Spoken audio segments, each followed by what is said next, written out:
Il existe un moment dans la vie que tu as sûrement déjà ressenti, lorsque la pièce entière semble soudainement se retourner contre toi. Quelqu'un lance une pique, une accusation sournoise ou une insulte publique dégoulinante de venin, et tout à coup tous les regards se fixent sur toi, attendant ta réaction. Ton pouls s'accélère, ton esprit s'emballe, et comme la plupart des gens tu ressens l'envie irrésistible de te défendre, d'expliquer, de corriger, de justifier. Mais c'est précisément là que se joue la différence entre les faibles et les dangereux, car dès l'instant où tu te défends, tu as déjà perdu.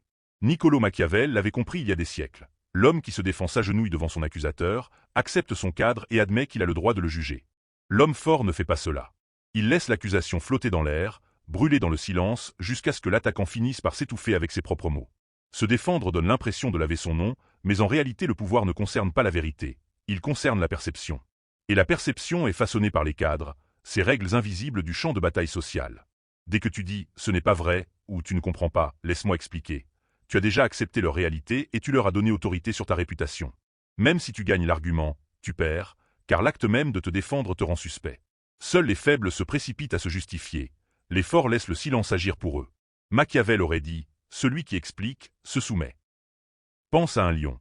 Lorsqu'on l'accuse d'être dangereux, convoque-t-il une réunion ou publie-t-il une déclaration pour se justifier? Non. Il se contente de fixer, et ce regard coupe plus profondément que n'importe quel discours. Le prédateur ne cherche pas la validation et ne gaspille pas son souffle à se justifier devant sa proie. Son silence sème une graine de peur qui grandit dans l'esprit de ceux qui le regardent. Le but n'est pas d'être compris, mais d'être respecté, craint et intouchable. Ce genre de présence parle plus fort dans le silence que d'autres ne peuvent le faire en criant. Imagine un dîner d'affaires où quelqu'un dit « Tu penses toujours être le plus intelligent dans la salle ». La plupart des gens riraient nerveusement ou se précipiteraient pour nier, ruinant leur propre stature. Mais la réponse machiavélienne est différente.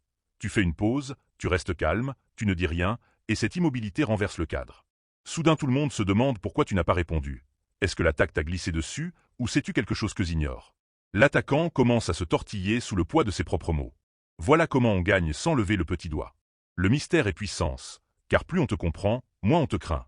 T'expliquer arrache le mystère, tandis que le silence force les autres à combler les vides, et la nature humaine exagère toujours la force de ceux qui ne parlent pas. C'est pourquoi les hommes les plus puissants de l'histoire, en affaires, en politique ou même dans la fiction, sont rarement les plus bruyants. Pense à Michael Corleone dans Le Parrain. Ses ennemis criaient, expliquaient et s'agitaient, tandis qu'il restait silencieux, n'agissant qu'au moment opportun. Lorsque tu refuses de te défendre, quelque chose d'étrange se produit. Ton accusateur commence à s'autodétruire. D'abord il répète son accusation plus fort, puis il ajoute de nouveaux détails, puis il cherche désespérément des alliés. Pourquoi? Parce que le silence est insupportable pour l'insécuriser. Il voulait un combat, et tu lui as tendu un miroir, le forçant à s'effondrer sous sa propre faiblesse. Une autre arme est le recadrage. Retourner l'accusation contre l'attaquant. Quelqu'un dit que tu es manipulateur, tu réponds calmement, seules les personnes qui ne peuvent pas être influencées disent cela. Quelqu'un dit que tu es arrogant, tu réponds, la confiance dérange souvent les insécurisés. À cet instant, tu n'es pas en train de te défendre, mais d'attaquer leur cadre, et eux doivent désormais se justifier. J'ai vu un jour un PDG pris à partie en réunion, lorsqu'un cadre lui lança devant tout le conseil, « Je pense que votre stratégie est imprudente ». Toute la salle s'est figée. Le PDG s'est adossé, est resté calme, et après une longue pause a dit « Intéressant. Exposez-nous votre stratégie ». L'attaquant a bafouillé, n'était pas prêt, et en quelques minutes tout le monde a compris que sa provocation n'était que du vent. Le PDG n'a pas crié, il a simplement laissé son adversaire s'effondrer sous son propre poids. Et ce principe vaut aussi dans la vie personnelle. Dans une relation, les accusations sont souvent des pièges émotionnels. Si ton partenaire dit « Tu ne tiens plus à moi », la plupart des hommes paniquent et se précipitent pour expliquer et rassurer, acceptant ainsi le cadre émotionnel. L'approche machiavélienne est différente. Tu marques une pause, tu le regardes dans les yeux et tu dis calmement « Ce n'est pas comme ça que je le vois ». Pas de défense, pas d'explication, juste un changement de rythme qui te rend maître de la situation. Le coup ultime, cependant, c'est la disparition. Aucune réponse, aucun mot, aucune réaction. Cela rend certains fous, car ils ne supportent pas d'être ignorés.